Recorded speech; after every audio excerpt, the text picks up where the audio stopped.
ny baiboly ny resantsika alohan'ny hidirantsika amin'ny baiboly aloha dia ho jerentsika hoe ny religion rehetra ny fivavahana rehetra dia mifady hanina avokoa, tsy misy fivavahana tsy mifady hanina eto ambonin'ny tany. Aka ohatra vitsivitsy aminareo ny Silamo ohatra. Ny Silamo manana le 5 piliers de l'islam, zany hoe ny andry anankidimy mamaritra sy mametraka ny silamo dia reto avy.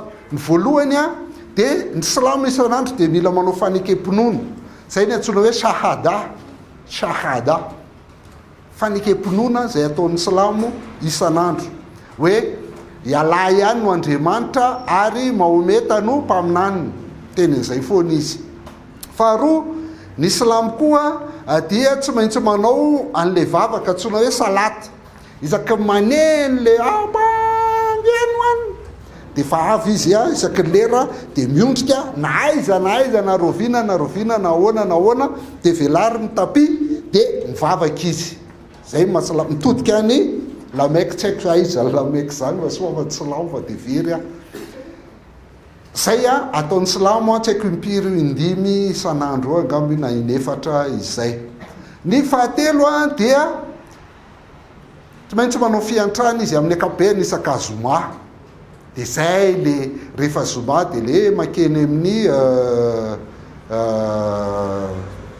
mpivarotra karana reny ny olona dia mangataka amin'ny patro, efa namony antsoina azy hoe patro rehefa mba mamekely. Zakaty ny anaran'io an'ny Silamo. Ny fahaefatra haitsika tsara ny Ramadan, isaky ny volana Ramadan dia antsoina hoe saoma. Ny fandehany dia vao miposaka amin'ny masoandro, mandra-pahafatin'ny masoandro dia tsy mahazo mihinana mihitsy izy. Raha salama tsara izy dia tsy mahazo mihinana, tsy mahazo misotro. Raha salama tsara izy dia tsy mitelon-drora ary, fa rehefa amin'ny alina izy any moské dia any izy zay vao mihinana isaky ny alina, fa mandritry ny andro izy tsy mihinana mihitsy. Zay ny Ramadan. Dia ny fahadimy ho an'ny Silamo dia ny fivahinina masina any elameky, zay antsoina hoe hajy. Dia reo zany mahasilamo, io zany dia tsotra fotsiny manao an'ireo ianao dia lasa Silamo. Tsy mila resy lahatra amin'inninna ianao na resy lahatra amin'inninna, tsy mila bebaka ianao, tsy mila converti ianao, tsy mila ninninna, tsy mila toriana amin'ny filazantsara ianao, tsy mila atao batisa ianao. Manao an'ireo ianao dia ampianao satroka kely eto le izy Silamo ianao, dia maka ny borsany, rehefa avy eo maka ny volany. Zay le fandehany, meny vola fotsiny ianao dia manao an'ireo dia lasa Silamo. Mora kely, tsy ohatran'ny kristianina. Zay mahalasa Silamo ary zay mampirongatra be anazy io. Dia nytitsika ho resana zany dia misy an'ity le Ramadan, tokony tsisy aty fa Ramadan. Io manao fifadikanina ny Silamo. Ny Bodista koa dia manao fifadikanina. Ny Bodista mihitsy dia nisy ny prince zay antsoina hoe Siddhartha Gautama, io le voalohany nanomboka anazy.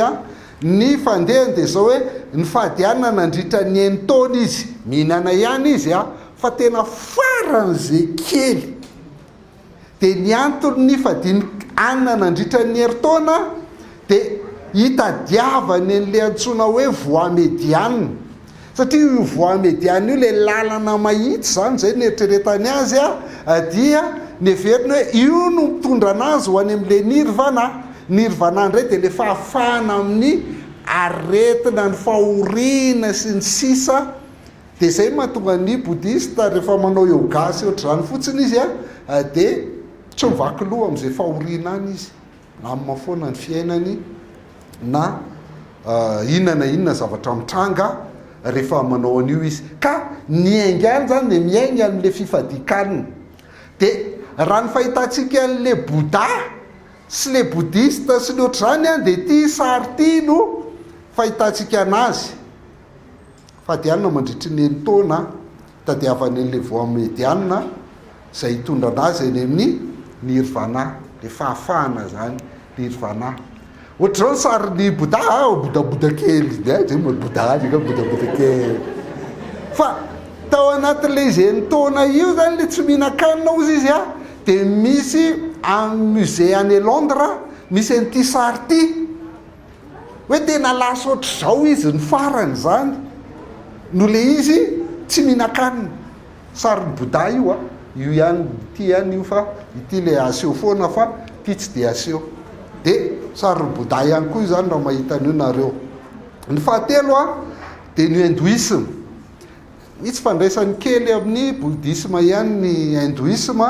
Ny hindoisme indray de ohatr'izao hoe io ny tena record amin'ny fifadian-kanina ny hindoisme. Satria no ny finoany réincarnation na samsara. Zay ny dikan'ny réincarnation zany. Réincarnation de ohatr'izao hoe velona zao a fa efa nisy tany aloha, fa matoa ohatr'izao olona tsotra tsy tena mpanan-karena, tsy tena ratsy loatra, de satria ny fiainako tany aloha dia norme ohatr'izay, tsy tena ratsy, tsy tena tsara be, de lasa olona normal la.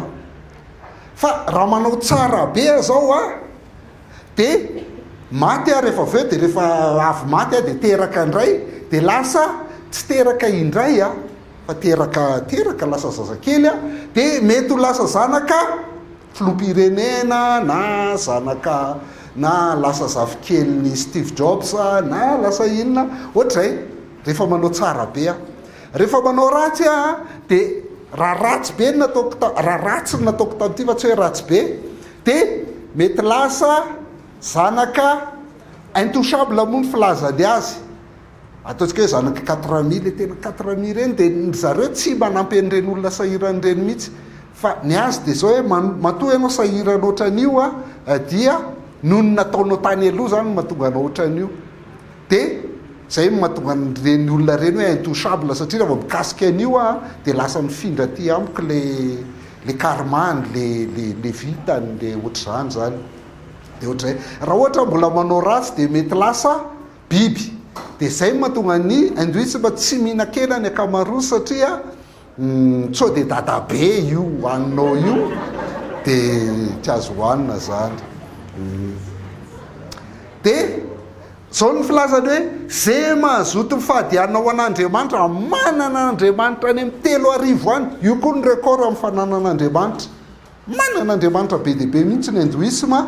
De zay mahazoto mifadiana amin'Andriamanitra de afaka amin'ny fahotana mandritra ny fahaterahany ny 10 millions tany aloha. Any le fahaterahanao tany aloha rehetrarehetra zany afaka daholo iny a, ny ratsy rehetra taminao tamin'iny a, raha ohatra ianao ka mazoto mifadiana. Ary raha ohatra ozy izy ianao ka tsy mifadiana mihitsy, de ny any aoriana indray zany de mety ho lasa biby ianao, mety ho lasa voatoro, mety lasa kisoa, mety lasa inona mandritra ny fahaterahana 10 na 10 na ohatr'izany. Zay zany de zava-dehibe mihitsy zany ny fifadian-kanina ho an'ny hindoisme. Ohatra anankiray raisitsika tena ngeza be a, io zay misakafo amin'ny anniversaire-ny Krishna. Krishna de ray amin'ireo andriamanitra hindou zany a, de lasa voatoro mandritra ny 10 milliards fahaterahana ny aoriana eo. De reny voatoro reny zany a, de olona ny sakafo tamin'ny anniversaire-ny Krishna zay. De mety impolo izy lasa kisoa, mety iny izy a, raha ohatra ka arakaraka ny zavatra ataony. De zay mahatonga anazy matetika izy mifady hena, de ny ombivavy moa indrindrindrindra ny azy tena hifadiany mihitsy, satria ny ombivavy ny azy masina vache sacré, de symbole na fertilité, fahavokarana, symbole na maternité, fiterahana. Ary io mihitsy ny sariny hindoisme. Ny hindoisme zany de ombivavy a, sy ny hindoisme de tena oke tsara. Any Inde a, feno bajaja, feno tomobile be dia be, feno olona be dia be sy ninona, fa raha eny ampovoan'ny arabe ny ombivavy de tsisy mikitika, tsisy maninona mihitsy, fa de afaka manao zay tiany atao ny ombivavy, satria biby faran'izay masina eo an'ny hindoisme. Ohatra anankiray ngeza be ny amin'ny hindoisme sy ny fifadian-kanina de Mohandas Karamchand Gandhi. Mahatma Gandhi ny filazantsika, le Mahatma titre, fa Gandhi a ohatr'izao ny patiny. Haitsika io a, zanatany anglisy ny Inde tamin'ny zany fotoana. Zanatany anglisy nianatra tany Inde izy miverina avany izy de nahita ny fijaliana nanaovan'ny anglisy ny indiana de nitady fahaleovatena de nanao an'le fihetsehana hoe non violence izy, nanao le fihetsehana hoe non violence marche du sel, de mandeha zany zay zany ny fitakindry zareo tsisy herisetra mihitsiny, de nanao grève de la faim izy fa tsy hitany anglisy zay nanaovana azy de niala moramora ny anglisy. Niany zany tsisy 29 mars 47 tany Inde, tsy hitany anglisy mihitsy kitihana satria tena hoe non violent, de tsy mihinan-kanina mifadianina, de nalahelo ny anglisy hoe tena ahoany ty, dia nafana moramora ny indiana vokatr'izay zany. Zay anankiray satria olo efa zatra mifadianina reo de manao grève de la faim zany de tsolana mihitsiny. Tingeza be ty satria nanana influence tamin'ny nanana dindo tamin'ny kristianina tamin'ny taonjato faharoa sy fahatelo, ny antsoina hoe gnostisisme. Gnostisisme de sady secte sady fivavahana fa filozofia ihany koa izy io. Tany amin'ny taonjato faharoa tany zany nisy an'io gnostisisme io. Ny gnostisisme avy amin'ny hoe gnose zany fahalalana, de ho anazy ny famonjena de miankina amina fahalalana zavatra mistika manokana, de rehefa mahalala an'izay anao de zay anao vovonjy, zay ny anazy. Fa ny fisaina ny gnostika de ohatr'izao hoe ratsy avokoa zay hita maso rehetra, ty vatany ty tony reny zay hitanao maso, zavatra matière rehetrarehetra, matériel rehetra dia ratsy avokoa. Fa ny zavatra tsy hita maso kosa, ny fanahy dia tsara avokoa, ary tsara foana. Ninina de tsara foana ny zavatra tsy hita maso, ary ninina de ratsy foana ny zavatra hita maso. De vokatr'izay de io ny aingany nanao ane mizara roa zany fitondratena ny gnostique. Misy le antsoina hoe épicurien, manao zay mahafinaritra nyty, zay fahafinaretanyty nofo ty ny ataony satria de toute façon ratsy foana io, de atao zay mahafinaritra azy. De tsisy fandraisany amin'ny ara-panahinao mihitsy io, fa ny ara-panahy de tsara foana, ninina ataonyty nofo ty, de manao zay mahafinaritra izy zany, zay zavatra mahafinaritra rehetra ninina, zay ny épicurien. De ny karazany faharoa indray ny fanohatra am'izay de ny stoïque na stoïcien koa izy filazana stoïque, de ny azy indray mampijaly tena, io ny aville hoe ascétique ny ascétisme. Tsy maintsy ampijaliny ty nofo ty, tsy maintsy ampijaliny, otra misy manako be zany, tsy maintsy ampijaliny ty teny ty mba hivoaka tsara ho tsara le fanahy, mba tsara le fanahy zany de ampijaliny ty teny ty. De zay ny mahatonga azy hoe manao ascétisme. De ny akamaroan'ny moine, reo le mpitokamonina tam'izany zany kristiana mpitokamonina dia ascète daholy, mampijaly tena daholy tsy mifadianina matetika mba atsara ny ara-panahy. Zay ny épicurien stoïque, zay avy amin'ny gnostisisme zay tena nanana dindo be teo amin'ny kristiana. Misy eo anaty baiboly izy io, ny amin'ny asan'ny apôstôly toko 7:17 rehefa tany Atène Paoly de niady hevitra tamin'ny reto filozofy reto. Asan'ny apôstôly toko 7:17 ary ny olo-kendry sasany, io zany le filozofy, olo-kendry amour de la sagesse, philo fitiavana, sagesse, sophia. Ary ny olo-kendry sasany tamin'ny épicurienne sy ny stoïque, tanareo ty fahafinaretana be, de ty le mampijaly tena sy mifadianina be avy amin'ny gnostisisme reo. Ny olo-kendry sasany tamin'ny épicurienne sy ny stoïque de nanohatra azy koa, ka hoy ny sasany inona ny tiany bedibedy ho lazainy, hoy ndray sasany tao nitory Andriamanitra vaovao izy satria Jesosy ny fitsanganany maty nitoriany Paoly.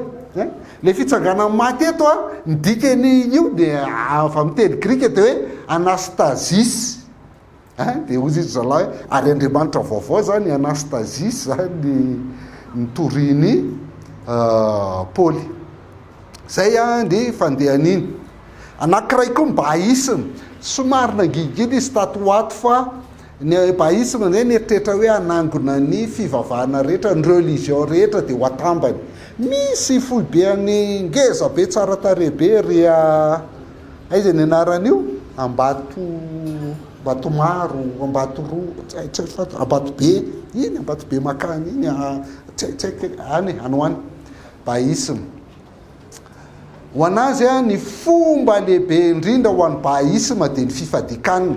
Ataony hoe sahomy mitovitovy amin'ny ny Silamo ihany ny fomba ilazany azy hoe sahomy le fifadikanina miampy an'le vavaka tsy maintsy atao salaty. De rehefa mitovy amin'ny Silamo koa le salata sy sahomy fanoratra azy fotsiny sy fanonany azy no misy mahasamy hafa azy kely. Reo zany ny fomba lehibe indrindra ho an'ny Bahaï mifadianina de manao vavaka, misy vavaka efa ampianarin zareo hoe iny ny vavaka tsy maintsy ataonao de ny antony anaovanao an'io de ahafahanao mahazo elatra ekarana any amin'Andriamanitra zay. Rehefa tsy manao an'io zany ianao de tsy miakatra zay momba religieux azy, miakatra makany amina ho tahaka an'Andriamanitra ianareo de miakatra akany amin'Andriamanitra. De raha ohatra indray anao ka tsy manao an'io de tsy mitombo ara-panahy mihitsy fa mampitombo ara-panahy zany io fifadikanina io ho an'ny Bahaïsme ny namorona anazy moa ny tenen'io zany ny nakako an'io de avy amin'ny tenin'ny Bahaola eny anaran'le olona nanorona ny Bahaïsme. Izy ny anaran'le ramatoa iny mpiteny tao amin'ny tele tao izy taloha tena anisan'ny lehibe an'izy io efa mangingina izy zao. Hitra me manakaiky atsika am'izay tsika me manakaiky atsika am'izao fotoana zao ny misy Fomban-drazana de tsy de tena misy manao ihany le tena mifadianina zany le tena dadarabe mpimasy ohatr'izany reny fa ny tena fifadikanina taony de Fomban-drazana rehetra de zay henakisoa tongolo de tsy fantatro koa zay hafa any amin'izay hitanareo any fa amin'ny akabean'ireo mihitsy tena tsy voan'ny fivavahana mihitsy ny henakisoa de iny anankiray. Toy tsika ty amin'ny Katolika fantatsika ny Katolika manao karemy mandritry ny 7 andro manomboka alarobia lavenina ka hatramin'ny zoma masina de manao karemy mandritry ny 7 andro alohan'ny Pasika zany de tsy mihinana hena izy isaky ny zoma. Fa ny kabeany trondro raha tena tsy maintsy mihinan-kena izy de trondro fa raha ohatra ka tsy mihinana izy de tsy mihinan-kena isaky ny zoma. Zay zany ny karemy ny Katolika fifadiana zay ataony de akoatran'izay de manao asa fivalozana satria fotoam-pibebahana io 7 andro io an'ny Katolika zany sy ohatran'ny Jesosy Kristy 7 andro sy 7 alina ny fadianiny. Ortodoksa ny Ortodoksa koa de reo koro amin'ny fifadikanina isaky ny zoma alina mandra-pahatonga ny sabotsy mandra-pahatonga lady zany de tsy misakafo izy na farafaratsiny manao sakafo maivana tsy mihinan-kena ry zareo alohan'ny rehefa lady zany ka mandray communion ry zareo manomboka sasakalina alohan'ny andraisana communion lady de manao ny jeûne eucharistique io ny Ortodoksa izany. De akoatran'izay misy karazana karemy efatra koa ny azy fotoana anakefatra zany ny kareminy ohatran'ny Katolika raha ihany fa ny azy anakefatra ifadinina hanina be deabe le izy de tsy ho tanisaiko aminareo fa lany andro etsika. De akoatra de misy andro fifadikanina be deabe ihany koa ho an'ny Ortodoksa anisan'ny tena mpifadianina tsara koa zany ny Ortodoksa. Tsy teny antsika kristiana ny protestanta sy le ohatr'izany fa samy manana ny azy nareo misy mbola tsy nanao mihitsiny misy mpanao de samy manana ny azy tsika de zay mampiavaka protestanta zany protestanta plutôt individualiste kokoa de zay mahatonga anazy misaratsara keo misy mahatsara azy de misy maharatsy azy hoe satria finoko ihany no mahavonjy ahy de zay ataoko fa tsisy voatery hoe tsy maintsy ohatr'izao